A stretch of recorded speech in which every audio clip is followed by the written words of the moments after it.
ሰላም እንዴት ናችሁ? ዛሬም በአዲስ ቪዲዮ መጥቻለሁ። ዛሬ እንግዲህ ሰሞኑን የአድሰንስ ወይንም ደግሞ ዩቲዩብ የላከው ኖቲፊኬሽን ወይንም አላርም አለ። ይህም እንግዲህ የአድሰንስ አካውንታችሁ ውስጥ ገብታችሁ አዲስ የታክስ ፎርም ሰሚት ካላረጋችሁ የዚህ ወር ክፍያችሁም ከዚህም በኋላ የምትሰሩት የዩቲዩብ ላይ የምትሰሩት ክፍያ ወይንም ዶላር እንደማይከፈል የሚገልጽ ወይንም የሚያሳይ አዲስ አፕዴት ነው። እያንዳንዳችን የአድሰንስ አካውንት ዩቲዩብን ሞኔታይዝ ተደርገን የአድሰንስ አካውንት ከከፈትን በኋላ ክፍያ ለማስጀመር ምን ያስፈልጋል ካልን ያው የአሜሪካን መንግስት የታክስ ፎርም አለ። እሱን ፎርም ሞልተን አፕሩቭ ማስደረግ ይኖርብናል። ይሄ የታክስ ፎርም ደግሞ ኤክስፓየር ያደርጋል ወይንም ይቃጠላል ማለት ነው። ኤክስፓየር ሲያደርግ አዲስ የታክስ ፎርም ሞልቶ መላክ ያስፈልጋል።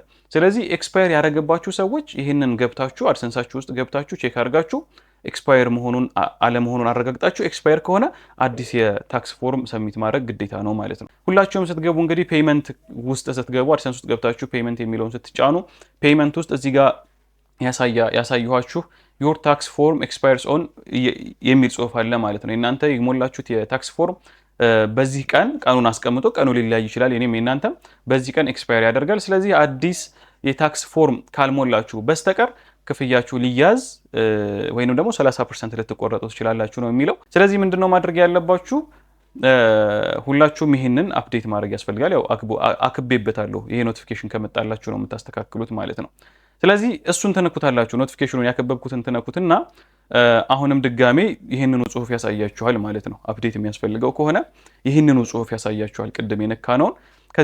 ከዚህ በፊት አፕሩቭ ያስደረጋችሁት ከዚህ በፊት አመልክታችሁ አፕሩቭ ያስደረጋችሁት የታክስ ፎርም ደግሞ ከታች ተቀምጧል። አፕሩቭድ ይላል ስታተሱ፣ ሰሚትድ ይላል ፌብሩዋሪ 11 2022 እኔ ዛኔ ነው ሰሚት ያደረግኩትኝ። ኤክስፓየርስ ኦን ይልና ዲሴምበር ላይ ኤክስፓየር እንደሚያደርግ እንደዚሁ ይነግረኛል። አድራሻ ምናምን እሱ ነገር አለ ማለት ነው። ይኸው እዚህ ጋር ያከበብኩት ሰሚት ኒው ፎርም ይላል። አዲስ ፎርም አስገቡ ነው። ትጫኑታላችሁ። ልክ ስትጫኑት ከፍ ስትሉ ወደ ላይ አሁንም ድጋሚ አዲስ የታክስ ፎርም እንድናስገባ ሌላ ፖፕ ያደርጋል፣ ሌላ ኖቲፊኬሽን ይመጣል። ይኸው እዚህ ጋር ስታርት ኒው ፎርም ይላል። እሱን ትጫናላችሁ ማለት ነው። ልክ እሱን ስትጫኑ እዚህ ጋር አንዳንድ ነገሮች አሉ። ቢፎር ዩ ስታርት ይላል። የታክስ ፎርሙን ከመሙላታችሁ በፊት 1-3-4 ፖይንቶችን ነው የሚያሳያችሁ። እዚህ ጋር መጀመሪያ ላይ 15 እስከ 20 ደቂቃ ያስፈልጋል ይላል። ምክንያቱም ለሴኩሪቲ ፐርፐስ ቬሪፋይ ማድረግ ይኖርባቸዋል እና ምናልባት አዳዲስ ቬሪፋይ ለማድረግ እናንተን ለማረጋገጥ ምን ሊጠይቃችሁ ይችላል ማለት ነው። የማረጋገጫ አዳዲስ ዶክሜንቶችን ለምሳሌ ዲጂታል አይዲ እንድታስገቡ፣ ፓስፖርት እንድታስገቡ፣ እናንተን ማረጋገጫ መንጃ ፍቃድ እንድታስገቡ ሊጠይቃችሁ ይችላል። እኔ ከዚህ በፊት አስገብቼ ሰሚት ስላደረኩኝ ላይጠይቀኝ ይችላል። እናንተ ከጠይቃችሁ እሱን ማስገባት ያስፈልጋል። እንግዲህ ኔክስት ስንል እዚህ ጋር ኢንዲቪዥዋል እና ነን ኢንዲቪዥዋል የሚል አለ። የአካውንታችንን ታይፕ እየጠየቅን ነው። የኔ የግል ነው። ሞስትሊ እናንተም እንደዛ ነው የሚሆነው። ኢንዲቪዥዋል የሚለውን ትነኩና ኔክስት ታደርጉታላችሁ።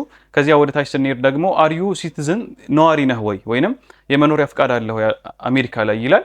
ያው እኔ የለኝም፣ ካላችሁ የስ ትላላችሁ፣ ከሌላችሁ ደግሞ ኖ የሚለውን ትጫኑና ወደ ታች ትሄዳላችሁ። አሁን እዚህ ጋር ሁለት አይነት የፎርም ታይፖች አሉ። ሁለት አይነት ፎርሞች አሉ። አንደኛው W8BEN ይላል። ሁለተኛው ደግሞ W8ECI ይላል። የመጀመሪያውን ነው ሁላችሁም የምትመርጡት ማለት ነው። ምክንያቱም እኛ የታክስ ትሪቲ ቤኔፊቷን ለማግኘት ነው ይህንን ፎርም የምንሞላው።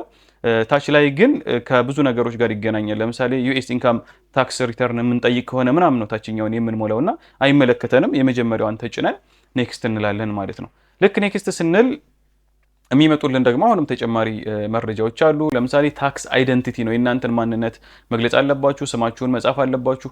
ኦፕሽናል የሆኑትን ነገሮች ተዋቸው። ለምሳሌ እኔ እዚህ ስመኝ ከጻፍኩኝ በኋላ ዲቢኤ ምናምን የሚለውን ኦፕሽናል ነገር ነው እንተዋለን።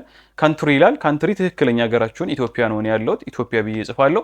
እናንተም እንግዲህ አሜሪካ መሆናችሁ የሌላም ቦታ መጻፍ ይኖርባችኋል። ከዚያ ፎሪን ቲን ይላል። ቲን ነምበር፣ ይሄም ኦፕሽናል ስለሆነ እናልፈዋለን። ያው ቲን ነምበር እናስገባ ካልን ከብዙ ነገር ጋር ስለሚገናኝ እሱን አሳልፈን ኔክስት የሚል አለ።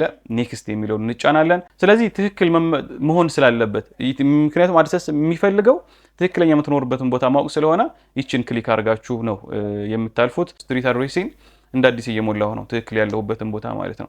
ልክ በእንደዚህ አይነት መልኩ መሙላት ይኖርባችኋል። ከዚያ ይህን ከጨረሳችሁ ኔክስት የምትላለች ኔክስት ታደርጋላችሁ። ወደ ታች ዝቅ ትሉና እዚህ ጋር ሁለት ኦፕሽኖች አሉ። የመጀመሪያው ላይ this tax may be reduced or eliminated for any ፔይ ዛት ኳሊፋይስ አንደር ሪሊቫንት ታክስ ትሪት ይላል። ሶ እንግዲህ የስ ካላችሁ ያው ኢትዮጵያ ስለሌለች ኖ የሚለውን ነው የምትመርጡት። ምክንያቱም የስ ስትሉ ሀገሮች ያስመርጣችኋል። እዛ ሀገር ውስጥ ደግሞ ኢትዮጵያን አታገኟትም ማለት ነው። ከዚያ በኋላ ምን ይለኛል? ሃዝ ፐርፎርምድ ኤኒ አክቲቪቲ ሰርቪስ ዞግል ዊዚን ዩኤስ። እሺ ዩኤስ ውስጥ ወደፊት ሊገለጽ የሚችል ወይንም ወደፊት ልትሰሩት የምትችሉት አሜሪካ ውስጥ ነገር አለ ወይ ምናምን ነው የሚላችሁ። ኖ ነው ያው እኔ እቅዱ ስለሌለኝ። ከዚያ በኋላ ኖ ካላችሁ በኋላ እዚህ ጋር አይ ሰርቲፋይ ዛት ዘ ሰርቪስ ፕሮቫይደድ ምናምን የምትላለች ጽሁፍ አለች። እሷን ክሊክ ማድረግ አለባችሁ። ያው በአጭር ሰዓት ውስጥ ማሳየት ስለፈለኩ እያንዳንዱን ነገር እያነበብኩትኝ አይደለም። ከዚያ ይሄንን ከሞላችሁ በኋላ መጨረሻ ላይ አግሪመንቱን በተመለከተ ፔፐር ልስጣችሁ ወይንስ በዶክሜንቱን በኢሜይል ልላክላችሁ ነው የሚለው። እኔ ያው ምንም ጥቅም ስለሌለው እኔ ፔፐር ለሱን ያው ሪኮሜንድ የሚደረገው እሱን ነው። ፔፐር ለስ ስጠኝ ብየዋለሁ። ስለዚህ ሶፍት ኮፒውን ማግኘት ይችላሉ፣ ማንበብ ይችላሉ። ፍላጎት ካላችሁ ማንበብ ትችላላችሁ። ያው ከታች ያስቀምጠዋል።